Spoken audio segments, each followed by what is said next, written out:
He was fading. The beeping machines around him slowed with every hour. Fluorescent light painted his face in sickly yellows. We were supposed to be saying goodbye. Then he whispered, "Can you look at my back, Dad?" His voice trembled like it had traveled too far to reach me. I hesitated. His mother, my wife, tightened her grip on his hand. She didn't look at me. I pulled the sheet down slowly. He winced, and then I saw it. Bruises, old, new, some purple, some black, some shaped like fingerprints. I froze. My own breath stopped. I traced one gently. He flinched. The room went silent. She still didn't speak. I stepped back, pressed the call button. When the doctor came in, I didn't say a word, just pointed. He looked, then looked again. "This is unbelievable." I didn't look at her face.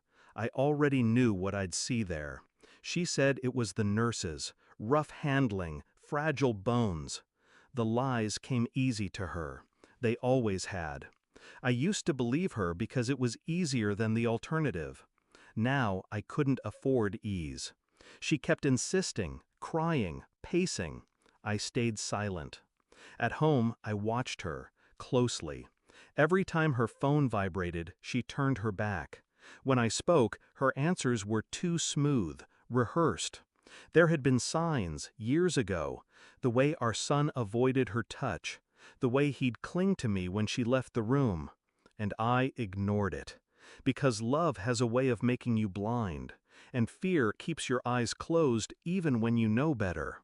But now he was dying, and I would not close my eyes again. I went back to the hospital alone the next night. He was asleep, but his nurse wasn't. She looked tired, guarded, but when I asked, really asked, she answered, said he'd had bruises when he was admitted. They logged it, filed it, told his mother. Nothing was done. I asked for the records. Legally, I had the right. She handed them to me quietly, said she was sorry, that she hadn't realized how bad it was. She had. They all had. But no one had spoken. I found the CPS report buried deep, closed due to lack of evidence. My wife's name was on the contact sheet. Next to it, primary caregiver. My fingers trembled. At home, she was laughing on the phone.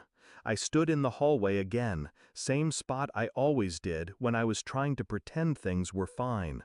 This time, I wasn't pretending. I was listening.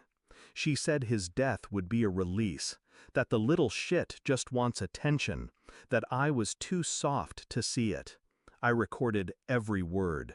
The next day, I went to the hospital with the file, and a detective. He read the nurse's statements, saw the photos, heard the recording. He didn't speak for a long time.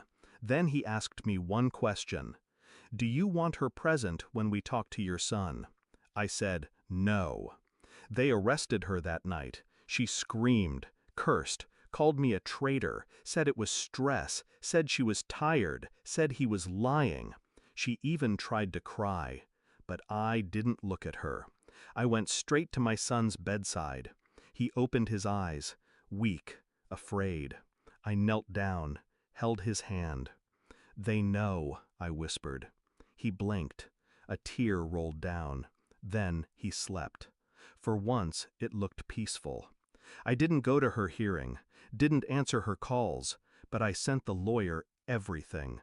Evidence, audio, witnesses. She thought she'd walk away with sympathy, maybe even custody, public pity. But the court saw through her.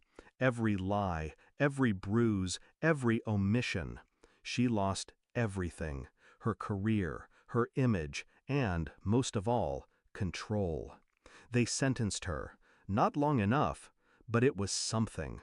When she saw me again, briefly, in the hall outside the courtroom, she reached out. "I need to talk to you," she whispered. I looked at her hand. Didn't take it. "You used to love me," she said. I met her eyes. The mask was gone. Just ruin left underneath.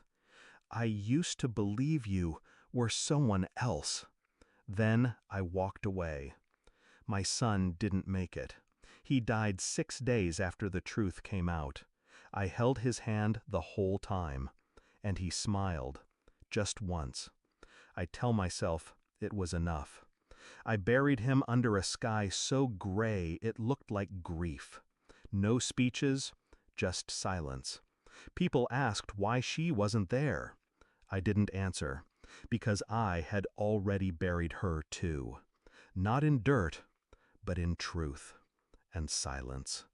There are things darker than death, like a parent who forgets how to love, and a father who waits too long to see what was always right in front of him.